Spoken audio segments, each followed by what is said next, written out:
KPHB JNTU circle వద్ద service ఆటోలను తనిఖీలు చేసిన రవాణా శాఖ మరియు ట్రాఫిక్ పోలీసులు.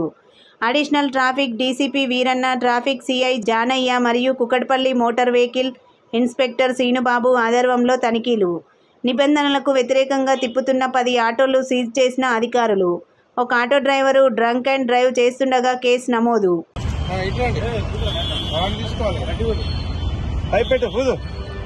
कंटिन्यू